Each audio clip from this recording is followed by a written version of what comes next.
Hi, everybody. This is Congressman Bill Huizenga, and I'm honored to be with you. I just wish it was in person, and I know you do too.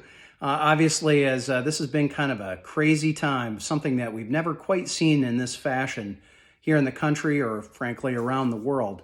We're all dealing with it, all having to do some things that we weren't expecting to do from home. But I just want to say congratulations tonight. This is about you. And I know that humbleness is oftentimes something that is talked about in scouting. But tonight's a night not only for you to be proud, but I know your parents and your loved ones, your grandmas and grandpas, and all those folks that are with you, at least in spirit tonight, we're all very, very proud of you. So, there's a couple of housekeeping things that we can talk about, and I'm sure others have probably mentioned too, about how 188 of you scouts became Eagle Scouts. And that's quite an accomplishment because, as you well know, only 5% of the Scouts will actually become Eagle Scouts. There's another very important connection here to West Michigan, which is part of, I think, the heritage that you are trying to follow, which is a man named Gerald R. Ford. And Gerald Ford has really been a hero of mine. He was a contemporary of my father, who was also involved in local politics. And some of my earliest political memories are sitting around the dinner table, having, shall we say, robust conversations about politics with an older brother who was a scout, I might add, and an older sister and myself. And I was quite young and trying to figure out some place called Vietnam. Some guy who my dad knew who had just become president of the United States, and something called a Watergate. And in my young mind, I couldn't think of anything other than maybe some sort of sluice out in a field holding back water, and that it was some sort of gate. And so I pounded on the table and I said, "What is a Watergate?" And that was really my first connection in with Gerald Ford. And he is a man that you should try to emulate. I know it's someone that I do. Well, let's talk a little bit about what is so important about scouting. First and foremost, there's the personal fitness side of that, right? I mean, you're taught to be robust. You're taught to be active. You're outdoors. That's part of who you become, and it's certainly part of what Gerald Ford became.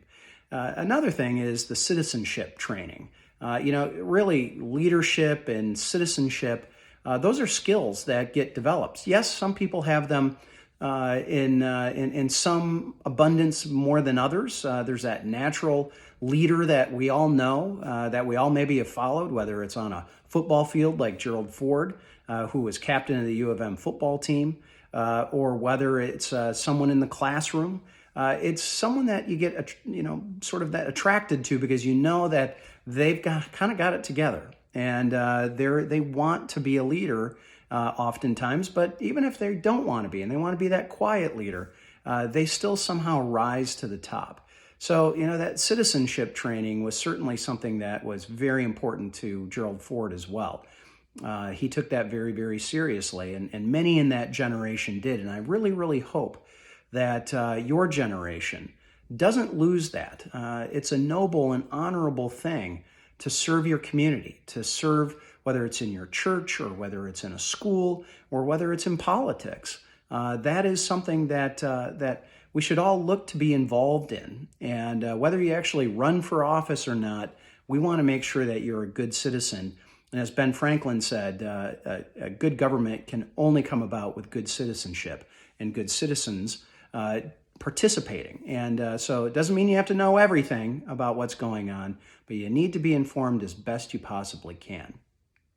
Well, here's a story, though, that kind of the third thing, the character development that I think is so important with scouting and certainly becoming an Eagle Scout. And there's a couple of stories that you're probably familiar. I'm sure you're familiar with at least one of them about Gerald Ford and Willis Ward. Gerald Ford went to the University of Michigan and was literally working his way through on a job. He had a scholarship, but he still had to pay for his room and board, and he worked.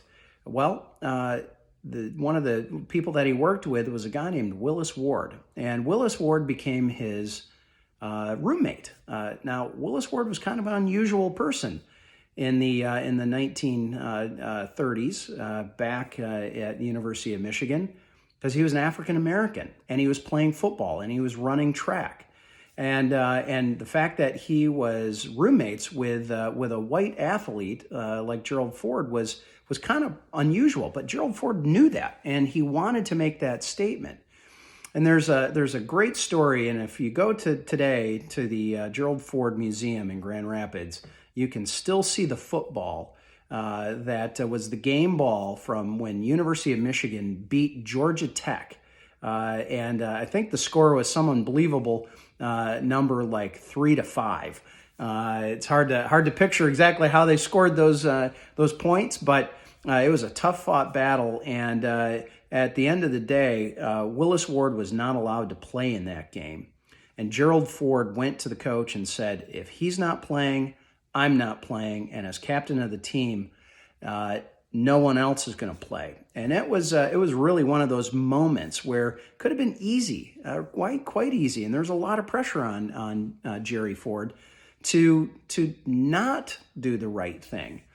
And that leads me to something that I think most of us are familiar with. There's a saying that's called, character is doing the right thing while nobody is watching.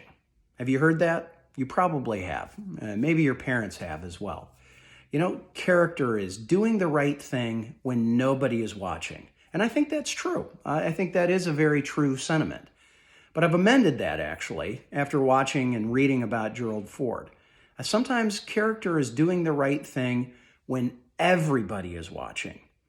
And frankly, oftentimes they're telling you to not do what you think is the right thing in your gut and in your heart and in your mind.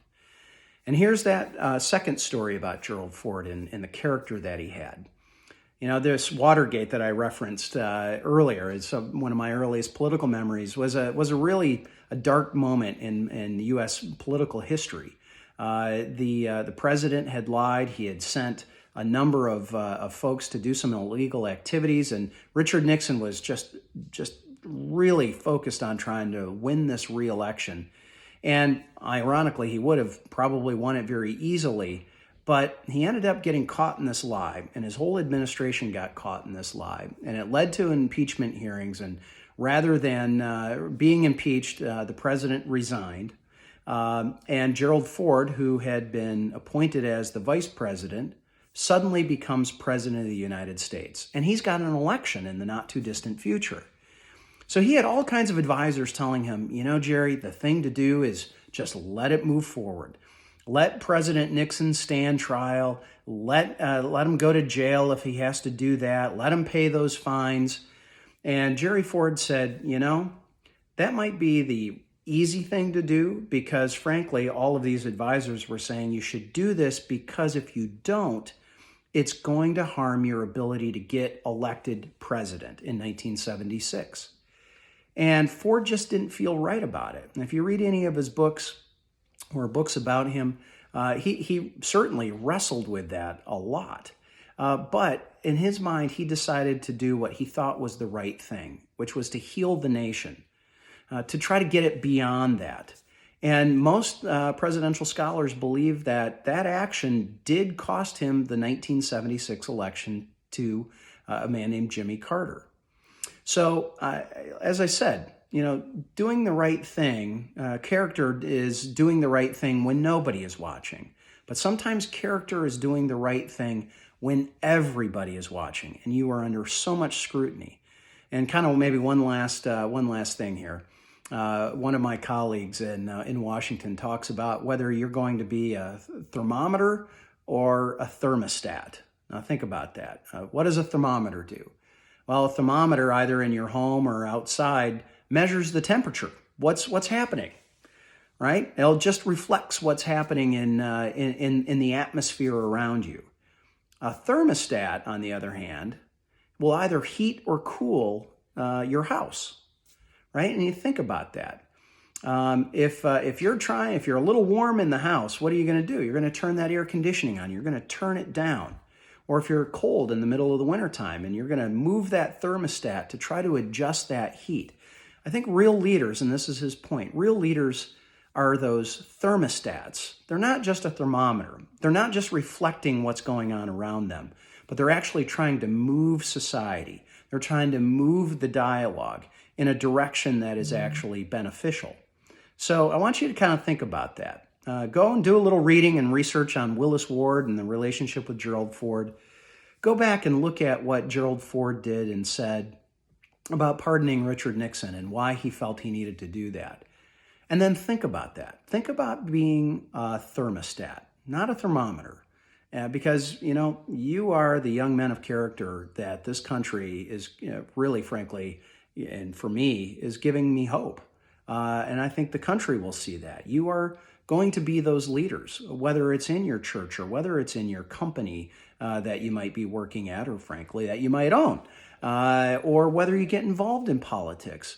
The character that you are developing now is so vitally important, and I want to encourage you to keep that up and think about ways that you can continue to serve your community. And I'm going to leave you with a quote from Gerald Ford. This is something that he said about his Eagle Scout badge, and I'm going to read it here, so I'm going to kind of look off a little bit. But Gerald Ford said this: "One of the proudest moments of my life came in the court of honor when I was awarded the Eagle Scout badge. I still have that badge, and it is a treasured possession." Well, it should be. And you should be proud and can be proud.